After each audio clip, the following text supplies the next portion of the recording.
miasa kaolona département anankiray dia tsy misy hoe lana vavy ary fantatsika fa efa mahazo fanifana na lana vavy dia afaka manao izay asa rehetra tiany atao ka ity département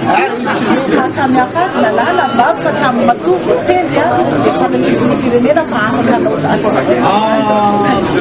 misy politique nationale ihany koa nefa ny fitantanana département anankiray fa io no mahasamihafa antsika ilay nama dia ohatra hoe manahoana ny fomba fampianarana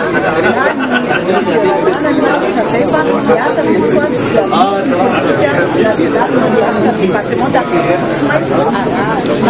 lara-pahamehana angambany dia ny kalitaon'ny fampianarana satria manana fa be ny fampianarana be ny tranontsika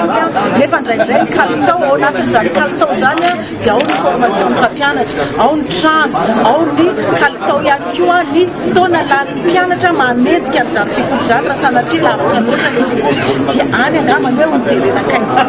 tsy amparitana fotsiny sekoly fa tokony mpampianatra matianina ihany koa mpampianatra amin'izany ary ny ao anatin'ny fianarana na mpampianatra io na hoe manjery mpianatra fomba fampisaizana ao zany tokony mijerenakaingo ny ao anatin'ny ty département ty misy hoe emploi dia fananana azy anjaran'ity département ty mamolavola ny mpiasa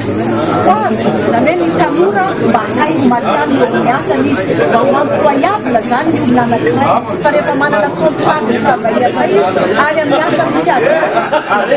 travail loi sociale ny atao hoe emploi zany dia ny fiezahany département anankiray mba ho employable ny mpiasa na ny tanora eto amin'ny tany sy ny fanjakana zany hoe ampianarina izy zany atao hoe inona ny fiatsasareny atao lasa matianina amin'iny izy zay ny asanay ary tsisy zavatra mifanohitra zany akory fa fitokizana asa no misy eo amin'ny département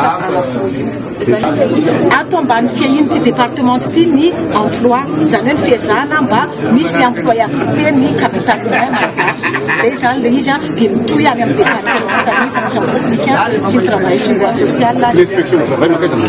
misy samy manana ny azy misy tokony misy inspecteur de travail ary tokony misy inspecteur de travail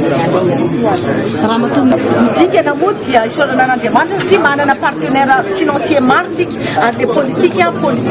tsara rafitra ary resy lahatra amin'ny mpamatsy vola fa hiaraka amintsika izy hamatsy an'io programme national io